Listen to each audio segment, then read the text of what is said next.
আসসালামু আলাইকুম ওয়া রাহমাতুল্লাহি ওয়া বারাকাতুহু। ফজরের নামাজ, যোহরের নামাজ, আসরের নামাজ, মাগরিবের নামাজ, এশার নামাজ এটা সব মৌলবী হলে বানাইছেন। অথচ ইতিহাস খুঁজলে দেখা যায় যে নবীজি মসজিদও বানাইন না, নামাজও পড়েন না। এখানে আমি কইয়ান না, ও যে আমার দেখতে হয়তো স্ক্রিনের মধ্যে এক বন্ধ দরজালর হরু ভাই ও হে কর শুনি লাগবো আপনারা। জোহরের নামাজ, আসরের নামাজ, মাগরিবের নামাজ, ঈশার নামাজ, ফজরের নামাজ, পাঁচ ওয়াক্ত নামাজ বানাইছে।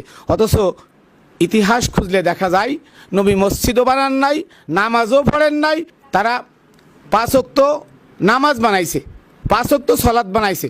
অথচ পাঁচ ওয়াক্ত সলাৎ কোরআনের কোথাও নাই যে আকিমুস সলাৎ লিদুলুকিশ শামসি ইলা গসাকিল লাইল ওয়া কুরআন আল ফজর। তোমরা সালাত কায়েম করো সূর্য হেলে পড়ার পর থেকে গভীর রাত, এক টানা গভীর রাত। এখানে আসরও নাই, জোহরও নাই, মাগরিবও নাই, ঈশা। ও শুনছেন তো আপনারা তার মাত কথা নাই।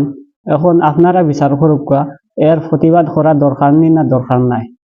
যদি দরকার হয় তে ভিডিওটা বেশি বেশি করে শেয়ার করে দেখা। আর আপনি যদি মমিন হইয়া তখন সামান্যতম ইমান থাকিয়া থাকে তে এইরকম বন্ধ হলর, এইরকম দজ্জাল হলর প্রতিবাদ করা দরকার নাইলে উম্মতে মুহাম্মদীর গুমরাহির ফটো লইয়া যাইব গিয়া যে জাত মাত মাতের। এর লাগি আমরা সবে মিলিয়া এটা মাঞ্চর এটা দজ্জাল হলর প্রতিবাদ করা দরকার। সবে প্রতিবাদ করুক ইনশাল্লাহ। এখন আরক বন্ডরে লইয়া ইয়ার ইবলিশর হরু ভাই আগে যেগু দেখাইছি অগুর উস্তাদ হইল গিয়া অগু। এখন তার মাতখানাইনো শুনি লাগবা পাঁচ ওয়াক্ত নামাজের কথা বলে কোরআন শরীফ নাই, অথচ আল্লাহ রাব্বুল ইজ্জতে ৮০ থেকে ৮২ বার নামাজের কথা কইছেন কোরআন শরীফের মধ্যে। আর এক হয় কোরআন শরীফের নামাজের কথা নাই, তার খানাইনো শুনি লাগবা।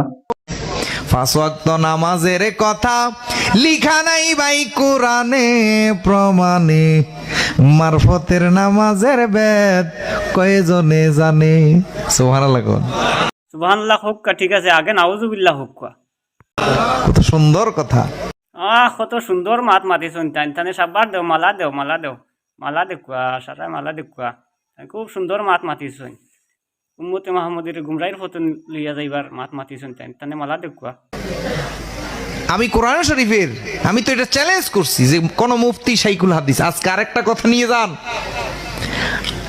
এই মুফতি শাইখুল হাদিস কোন দলের জানেন? এটি সবে আজিদের দলের টাইটেল। ঠিক আছে, আস্তা দুনিয়ায় সারা মুফতিও হল এজিদর দলর, আর আপনি খালি একলা দরজালর দলর।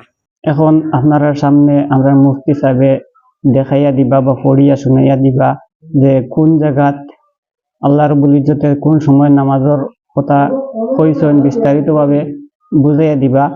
আর আমরা তার কথাখানাটা খুব খেয়াল করে শুনি ইনশাআল্লাহ। যে পাঁচ ওয়াক্ত নামাজ তো কোরআন দ্বারা প্রমাণিত নয়, এটা সম্পূর্ণ একটা মিথ্যা বানোয়াট এবং ভিত্তিহীন কথা, এবং নমাজি মানুষের মনের মধ্যে একটা ওয়াসওয়াসা সৃষ্টি করা। নমাজ এই 5টি ওয়াক্ত পবিত্র কুরআনুল কারীমের আয়াত দ্বারা প্রমাণিত। যারা চ্যালেঞ্জ করতেছে অ্যাকচুয়ালি তো এগুলো হচ্ছে ফালতু চ্যালেঞ্জ। উনি চ্যালেঞ্জ করেছে, আমি আপনাদেরকে দলিল দিয়ে এবং স্ক্রিনের মাধ্যমে আপনাদেরকে দেখিয়ে দেব যে 5 ওয়াক্ত কোরআন দ্বারাই প্রমাণিত। দিন এবং রাতের যেই সময়গুলোতে এই 5 ওয়াক্ত নামাজ আদায় করতে হবে তার নির্দেশনা এসেছে কুরআনুল কারীমে।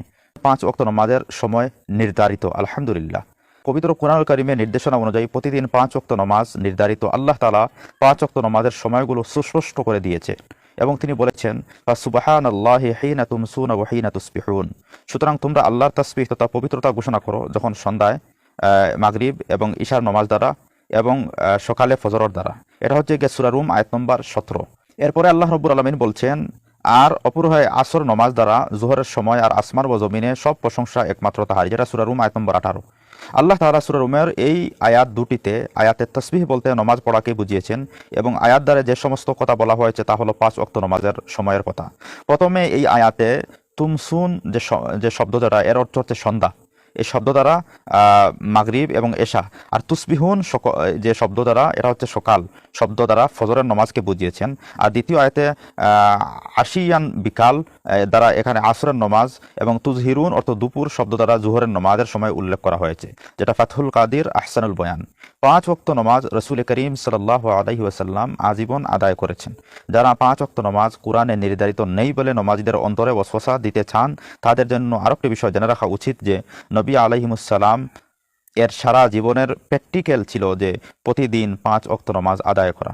মুসলিম উম্মাহ তো তা রেখে যাওয়ার আদর্শই ফলে করে থাকে এবং সেটাই মানতেছে। সুতরাং বিভ্রান্তির বীজ যতই বুঝুন না কেন, যতই গাড়ুন না কেন, প্রকৃত মুসলিম কোনো অবস্থায় এই ষড়যন্ত্রের জালে আটকে যাবে না। আলহামদুলিল্লাহ, তারা রসুল করিম সাল্লাল্লাহু আলাইহি ওয়াসাল্লামের আদেশ অনুযায়ী প্রতিদিন 5 ওয়াক্ত নামাজ আদায় করবেন। পবিত্র কুরআন পরিষ্কার ভাষা জানিয়ে দিয়েছে, যা বলেছেন তা মানতে। মা আতাকুমুর রাসূলু ফাখুযুহু ওয়া মা নাহাকুম আনহু ফান্তাহু। রসুল সাল্লাল্লাহু আলাইহি সাল্লাম বলেন, সবাই মূলত আল্লাহ তাআলার বাণী, তবে যদি হুবহু আল্লাহর শব্দে নবীজি বর্ণনা করেন তাহলে এই শব্দকে বলা হয় কোরআন, আর যদি বক্তব্য ঠিক রেখে নিজের পক্ষ থেকে শব্দ দিয়ে বলেন তাহলে এই বক্তব্যের নাম হয় হাদিস। কোরআন আল্লাহর বাণী, আবার হাদিস মূলতও আল্লাহর বাণী, শুধু পার্থক্য শব্দ দিয়ে। যেমন আল্লাহ রাব্বুল আলামিন কোরআনে কারীমের মধ্যে বলছেন, ওয়ামা ইয়ানতিকু আনিল হাওয়া ইন হুয়া ইল্লা ওয়াহয়ুন ইউহা। তিনি নিজের পক্ষ থেকে কোনো কিছু বলেন না। সূরা নজম আয়াত নম্বর 3-4। এখান থেকে পরিষ্কার বোঝা যায় যে 5 ওয়াক্ত নামাজ কোরআন দ্বারা প্রমাণিত। যারা এগুলা উল্টাপাল্টা কথা বলছে তারা আসলেই জানে না, না জানার কারণে এগুলা নমাজির মনের মধ্যে অস্বস্তি দিতেছে। এটা ইবলিসের বড় ভাই। ভিডিওটা বেশি বেশি করে শেয়ার করে দিবা, যাতে প্রত্যেক মুমিন মুসলমানের হাতে গিয়ে এই ভিডিওটা পৌঁছিতে পারে, আর প্রত্যেক মানুষ এই ভিডিওর প্রতিবাদ করতে পারে। আর নাইলে প্রত্যেক উম্মতে মুহাম্মদী গুমরাহির উপর যাইবা গিয়া এটা মাত শুনিয়া। এর লাগে প্রত্যেকে প্রতিবাদ করার চেষ্টা করবে ইনশাআল্লাহ। ভিডিওটা বেশি বেশি করে শেয়ার করে দিবা, আর ভিডিওটা ভালো লাগে লাইক কমেন্ট ফলো সবটা করবা ইনশাআল্লাহ। এবার খোয়া লাগতো না। আর সব গুরুত্বপূর্ণ বিষয় হইল গিয়া এর প্রতিবাদ করা, লাগে সবাই মিলে প্রতিবাদ করবো ইনশাআল্লাহ।